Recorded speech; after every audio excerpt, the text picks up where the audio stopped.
Naglipa na ang mga mapagsamantala ngayong magpapasko. Sa mga bumibili na ng karne para sa Noche Buena, maging alerto laban sa botcha o double dead meat. Sa mga mahihilig namang bumili sa internet, mag-ingat sa mga online scam. Makibalita tayo kay Michelle Chua. May kabigatan sa bulsa ang Pasko ni Juan. May dagdag singil sa kuryente na sinabayan pa ng pagtaas ng presyo ng produktong petrolyo. Kaya tanong ng ilan, paano ba magkakasya ang budget para merry pa rin ang Christmas?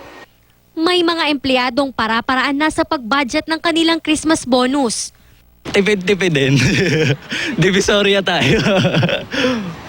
Yun lang. Okay. Tipid-tipid pag may time. Sa handa po. Hati kami ng nanay ko.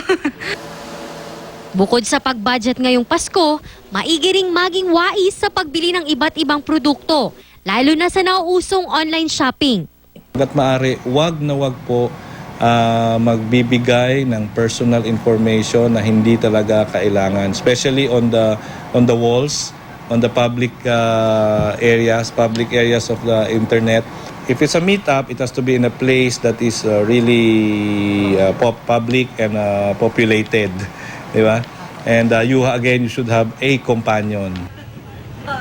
Iba't iba man ang paraan ng pagsha-shopping ngayon, di pa rin mawawala sa uso tuwing Pasko ang pamimili sa Tiangge tulad sa Divisoria.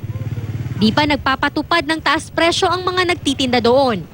Mula sa mga damit, laruan at anik-anik, mabibili dito ng pira-piraso o bulto-bulto.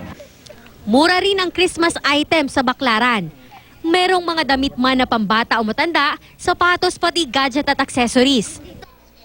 Tuwing Pasko, pangunahin ding binabudget ang Noche Buena. Kumpleto ang hapagkainan pag nandyan ang paboritong hamon. Sa Caloocan City, iba't ibang klase ng hamon ang mabibili. Ang presyo ng mga ito, depende sa klase at dami ng bibilhin. May bone and Chinese ham, pinya, sweet, pear shape at Hawaiian ham.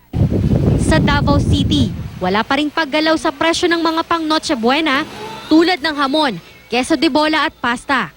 Para naman matiyak na ligtas ang karne, bumuo ang lokal na pamahalan ng Task Force Bantay Karne. 4 na beses sa isang araw ang pag-inspeksyon sa mga palengke para matiyak na walang maglilipa ng botsa. Michelle Chua, Nagbabalita, Pilipinas.